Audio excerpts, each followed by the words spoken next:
Welcome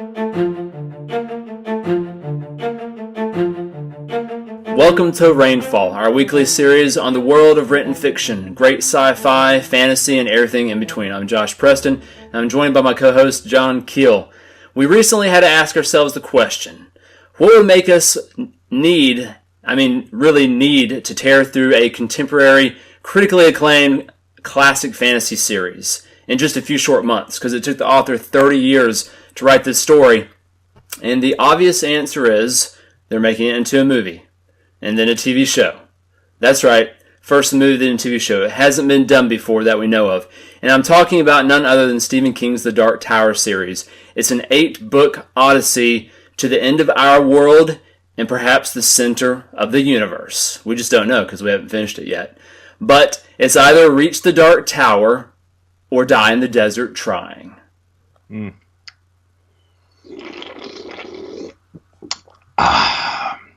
You speak for yourself. I'm not going to die in the desert. I got liquid. They don't have Coke in Midworld, John. I don't think. Oh, that's right. Roland was a Pepsi man. Unless he got some from New York. Jake pulled some through the Demon Gate. So you're not going to die in the desert, and we're not going to die. We're not going to fail in our mission. Early 2017 is when they make this 8-book. This is 8 books. I'm sorry. I'm still kind of trying to absorb, process the fact that they're going to make one movie out of this whole series. And it was a 1982 to 2012 story, and we're just getting around to it because it is a contemporary classic. We don't want them to ruin it. I mean, Stephen King has a bunch of, he has a bunch of hits, right? He has Shawshank Redemption, best movie ever made. Plus, he has his horror classics on film like It. And what's actually a really good one. See, that's the thing. The Shawshank Redemption. That's good pick, Dad. Yeah, that's great. The Green Mile. I actually like that one. That's his too. But he has better horror stuff that people know of. But he's got a bunch of books that turn out to be flops of movies too, right? Dreamcatcher. I really liked the book, and they really, really tried to pull it off in the movie, but they couldn't. The Mist wasn't too terrible, but it was just kind of depressing. There it was. Some people went to see it and some people didn't, and we just all forgot about it. And he has more that I think people have forgotten about than anything. And you're right, it's scary when you hear this epic series. I mean, Lord of the Rings, good grief, 3 books, and you're looking at 3 4-hour movies. I guess if you watch the extended versions, but how do they do that? And I thought to myself, well, we're on the 4th book now in our project. And a lot of the details in the book are coming from flashbacks. And I'm willing to bet that they can, I hope it's at least 3 hours, but they can follow the storyline of just them going to the Dark Tower with none of the filler stuff where you're getting the background story in between. And maybe they can actually pull it off, but you're not going to know the characters nearly as well, right? Yeah, Lord of the Rings set the bar. I mean, you just basically set a high benchmark that. Has anybody actually surpassed it or met that since that great trilogy from Tolkien? And this story was actually inspired by Tolkien's work. Stephen King says as much in the foreword of this series. So, what can they cut? They'll have to cut a lot. You're right. It better be 3-hour running time at least, and they better not cut any of the ensemble cast. There's theories out there already about what they will cut, and you're right. There's flashbacks that really flesh out an already distinctive protagonist who's really conflicted. Roland is one of the most complicated, interesting, I think, fictional characters in fantasy because of this world that he's had to survive and a failing world and people he's had to leave behind, and just the depth of Midworld and the decisions he makes to actually try to reach the Dark Tower and save it. So he's got so much to him, but they can hopefully, flesh that out enough, but I guess I don't want them to leave out any of the other characters. If they do that, he's not going to have a lot of people to interact with. It's going to really, not even in spirit, be the movie if you get rid of, his gunslinger apprentices and people that have really helped him see the better in himself. He's used them as a reflection or as I guess bounced off them and helped see that he's not totally lost because, again, he's done some questionable things in this journey. Yeah, but he's one of the most respectable characters that I've ever, experienced, I guess is the right word in the story. Really have a lot of respect for the character. It's like, wow, I want to be like that guy. He's awesome at what he does, but he's wise and he thinks and he's got all these great sayings. He's always pulling out of his hat. But we had talked before we decided to do a podcast about this, that they do have a TV series coming up, right? And it's interesting, they're starting it off with a movie that'll lead into a TV series. Now, I know that's happened before. We want to explore more about this, so we're just going to move it into a TV series. But I think of things like Firefly, where it started off as a great TV series, and they capped it off with a movie. But in this case, I think you had read it's going to be a movie, and the TV series will fill in all of the extra details about the characters. But I couldn't tell if that meant they were going to start making up additional stuff about the storyline, or if they were actually going to put details into the storyline that they just didn't bother with in the movie. I don't know which way they're headed with it. Yeah, this is an 8-book series. We can a pretty good analogy is comparing it to the Game of Thrones, which is really dark and doesn't pull any punches. There's a lot of death and destruction. This kind of in the same vein. So you can work a lot with the source material. You don't need to make anything up.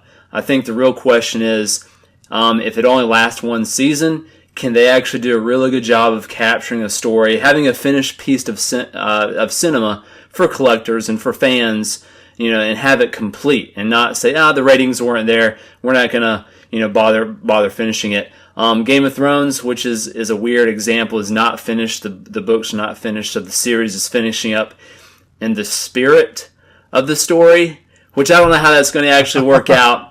And as a fan, I'm totally just like conflicted, just having spasms about that. It's like, how does that even work? So it's weird that, these different media have crossed over. And I hope Dark Tower sets a bar like Game of Thrones did. And we have a really, really high quality movie that, regardless of the box office take, the show actually stands on its own and can actually have that complete story. But by the time George R.R. Martin finishes actually writing the series, and then you compare it to whatever HBO came up with, it's going to be like The Thinny is kind of like everything's changing, screwing up the storylines. Yeah. Dark Tower reference. Yes, It's like, wait a minute, is this my Topeka, or is this my Game of Thrones, or is this HBO's Game of Thrones? Is this my world? You have to read the book to get the reference.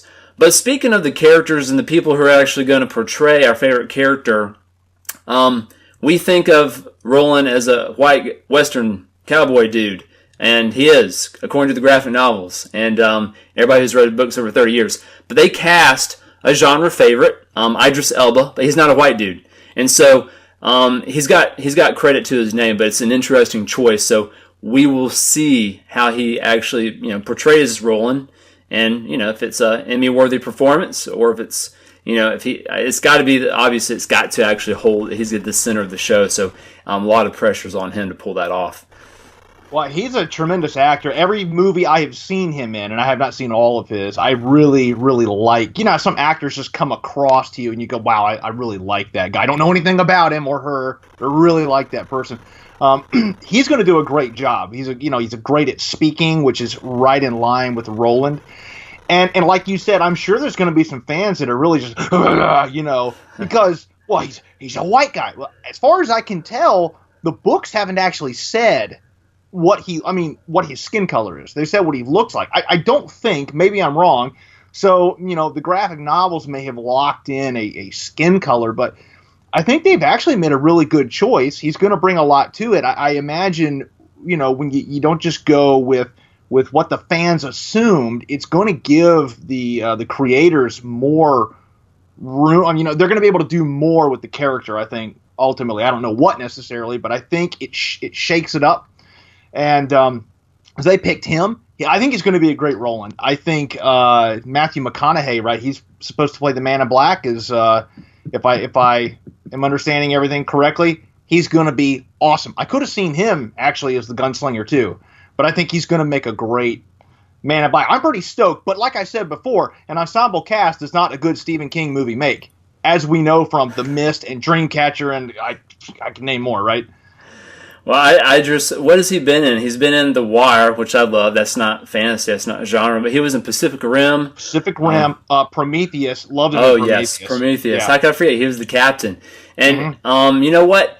In fiction, if you cast a character and they pull it off, that's the character. That becomes the character. Starbuck in Battlestar Galactica was a dude back in the day, but Katie Sackhoff, who did the contemporary Starbuck pilot, now. She owns it. She is Starbuck. There is no other Starbuck. With all due respect to the original, it's like wow, it's like she is awesome. Yeah, we love some Katie Sackhoff.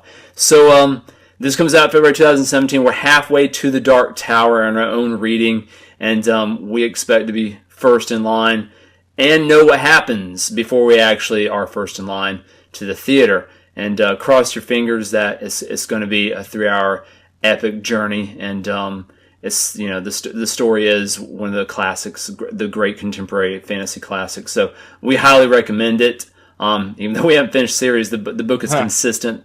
The journey is just absolutely amazing, and it keeps expanding. And again, the depth and the complexity of the characters in this world Stephen King has made. I can't wait to see it on the screen. Yeah, the stuff that's coming or has come out of Stephen King's mind in this series of books has just been incredible, right? Don't go into it trying to hold on to it and understand everything. Just go with it, and you're going to have a really awesome experience reading these books. But read them before the movie comes out, or else it will ruin it for you.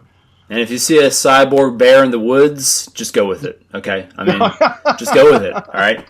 I'm Josh. Thanks, John, for joining me. You've been watching The Reign of Books, or REIGNfall, our weekly series on everything in the world of written fiction. Check us out on ReighnandBooks.com. Check out our long spoiler cast on the actual books we're reading. We'll be talking about this. We'll be over the next few months. You can sit here and follow along all the crazy theories and ideas and fanboy kind of not commiserating, but just talking about the book. So check us out, ReighnandBooks.com. As in the rule of books, not the weather. Take care. Blaine is a pain!